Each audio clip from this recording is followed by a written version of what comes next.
Thank you.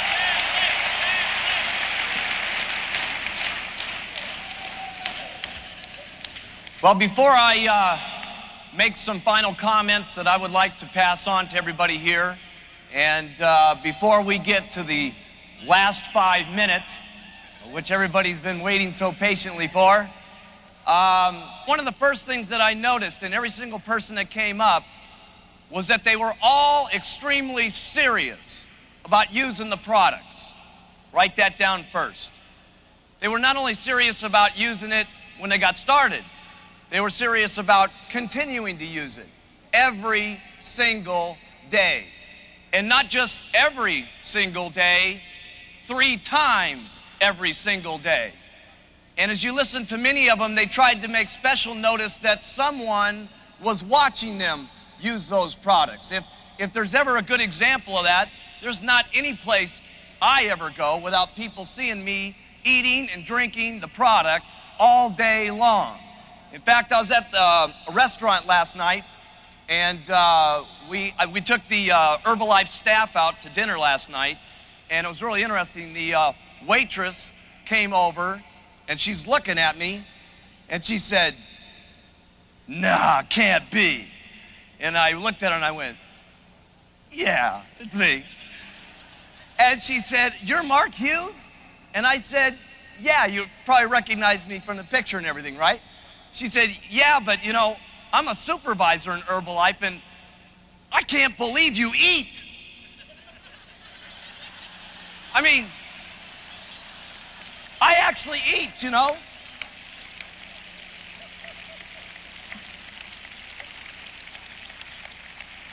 You might not believe this, but I do a lot of things that you guys do.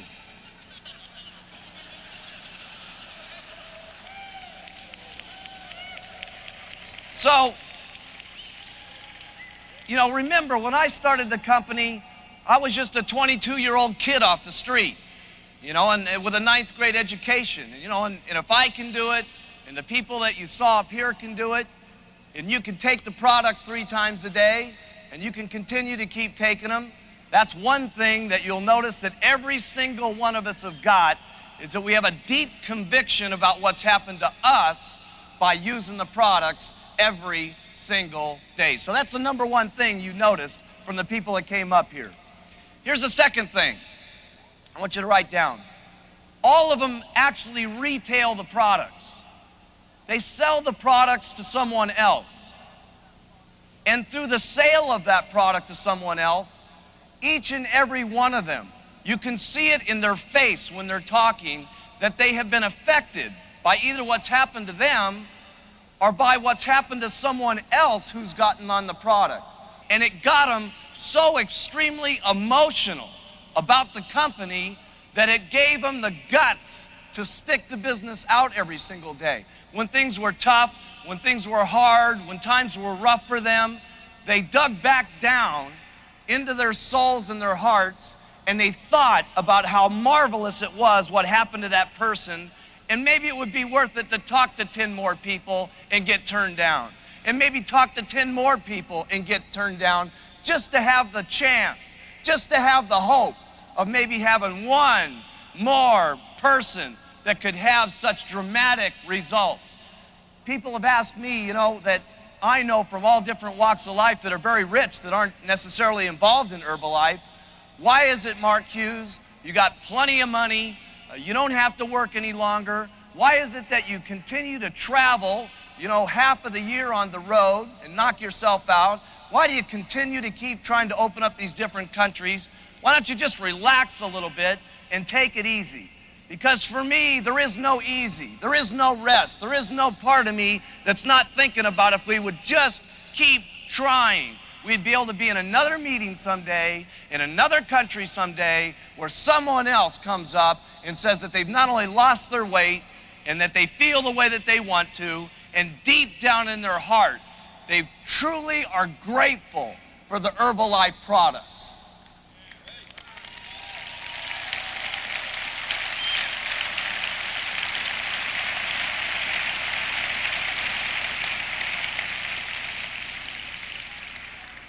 So one thing all of us had in common was that we used the products. Second thing we all had in common was that we had a real emotional tie to Herbalife. We all have a deep conviction about the products and what's happening to people. The third thing that if you watched, all of them had in common was that they all somehow wear something that gets exposure to the marketplace. They either wear a button that gets people to ask them about the company. They carry business cards, some of them, to hand out to people. They carry their tablet boxes around and open it in front of someone and take the tablets so someone will ask them about the products. They're wearing maybe their president's team pin when they don't feel like wearing their buttons, so somebody will ask them. But each and every one of them had something in common that they wore on their lapels or had something they could hand out to get people to ask them about the products or the opportunity. Here's the next one. All of us recruit distributors. We try our best, whether it's with our customers, or whether it's with our friends, or whether it's with our buttons, or whether it's with flyers, or whether it's with advertising, or whatever it is that we do, each and every one of us have continued to try to involve people in the company. Sometimes it's difficult, sometimes it's hard. You heard all the tragedies that so many of us went through. We heard about Jerry talking about what it was like in the beginning. Let me tell you something. It was rough back in the beginning to get people to listen to us, to see that something was going to happen with this marvelous thing called Herbalife. But you know, if you keep trying, and you keep trying, and you keep trying, and you keep handing out that card, and you keep handing out that flyer, you'll finally get someone. I tried, and I tried, and I tried, and I finally got one person signed up. And I tried, and I tried, and I tried, and I finally got 2 people signed up. And what it did for me is eventually as it started building my story. My story was the leading story in the company.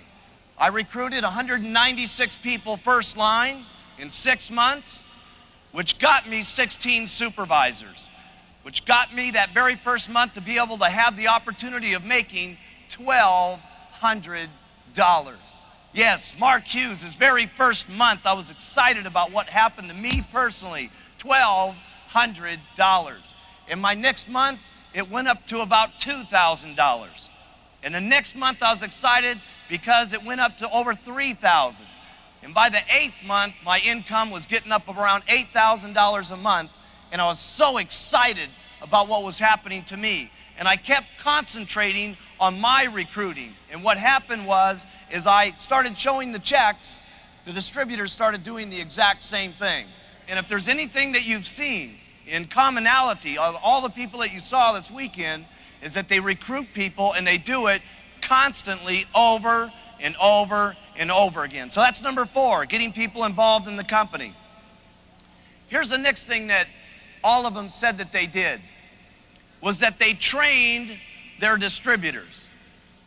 They trained their distributors. Now, a lot of people get confused when we talk about training distributors. They think they've got to be some incredible trainer in order to train their organization. Here's what everybody that's new does. Write this in your notes. You train people on what you're told to do. You train people on what you're told to do. Because when you first start, you can train someone the first day, even though you've had your first milkshake, even though you've taken your tablets the first day, even though you've just recruited your first distributor. You just tell them what you were told, and you tell them to do it. Now, once you've got success on the products, and once you've got a story on the business, then what you do is you train them on what you do. And that's it. That's all there is to training. Here's the last thing that they seem to all have in common up on this stage here. This is the last one. Is that they learned how to promote. They learned how to promote. They promote the products. They promote for referrals. They promote with their business cards. They promote with their buttons. They promote the distributor kit. They promote the $1,000 package. They promote the supervisor. They promote the supervisor schools that were going on. They're promoting the extravaganza in 1994. They're promoting the last 5 minutes of the show. They're all promoting, okay? So they all used the products. They all sold the products. They all were wearing some type of button to get questions. They all involve people in the company. They all train their distributors. And they all promote the company. The only other thing we got to do is be consistent. And we got to be consistent with our consistency. And here's the one thing I want to tell you about consistency. Have consistency first, and then you make big money. A lot of people say, well, listen, I'd be real consistent if I was making all this money you guys are making. But that's not how it works. You be consistent first, and then you get the money. Here's the next one. Having tremendous faith that this will work out for you and your family. You know, you saw people that came that were bartenders up here that are making $1 million a year. You saw people that were checkers at Market Basket that are making $1 million a year. The fact is, you don't even have the right to not have the faith, because if they can do it, you can certainly do it. But the first thing you've got to do is have the faith first, even when times are bleak, even when people are saying no, even when the things aren't working out, and then you get the money. And here's the next one. They all had good attitudes. People say, well, you know, I'd have a real great attitude if I was making $1 million a year. But see, that's not the way it works. You get a great attitude first, and you get it the first day, the first year, the second year, the third year, and you get a great attitude as long as it takes until you get to where you want to go. Have a great attitude first, get the check second. And if you guys will continue to do this, day after day after day after day, not only will you achieve financial success, but I will tell you one thing. You're going to meet the greatest people you've ever met in your entire life in this company. Some of my best friends that I have in life, my closest pals, are in the Herbalife business, and you'll be able to wake up every single morning and beat yourself on your chest and stick yourself up and look yourself square in the mirror and say, by golly, I'm proud about being an Herbalife distributor.